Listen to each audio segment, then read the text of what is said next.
Kemarahan Football Association of Malaysia tercetus dalam suasana penuh tekanan selepas keputusan mengejut daripada Asian Football Confederation yang memberi kesan besar terhadap perjalanan Malaysia dalam kelayakan Piala Asia.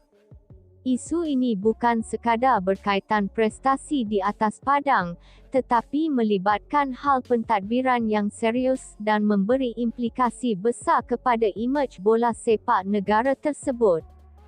Segalanya bermula apabila Malaysia sebelum ini menunjukkan prestasi cemerlang dengan mencatat kemenangan meyakinkan ke atas Vietnam dan Nepal.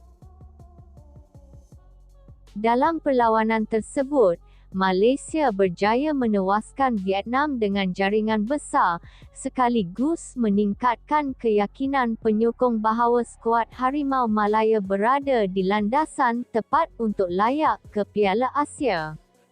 Namun, kegembiraan itu tidak bertahan lama apabila AFC membuat keputusan drastik dengan membatalkan kemenangan tersebut.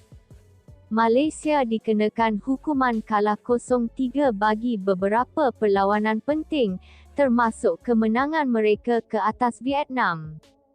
Keputusan ini secara automatik mengubah kedudukan kumpulan dan memberi kesan langsung kepada peluang Malaysia untuk mara ke peringkat seterusnya. Punca utama kepada hukuman ini adalah penggunaan pemain naturalisasi yang didapati tidak memenuhi syarat kelayakan sepenuhnya.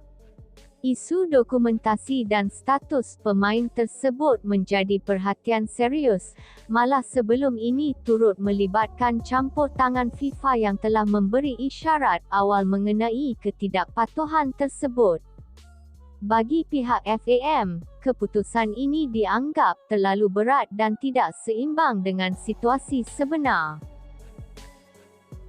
Mereka berpendapat bahawa usaha pasukan di atas padang seolah-olah dipadam begitu sahaja akibat kesilapan pentadbiran, sekaligus menimbulkan rasa tidak puas hati dalam kalangan pegawai dan penyokong.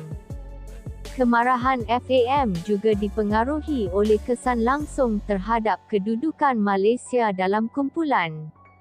Dengan kehilangan mata penting, peluang untuk layak semakin tipis, malah kedudukan mereka jatuh secara mendadak dalam carta kelayakan.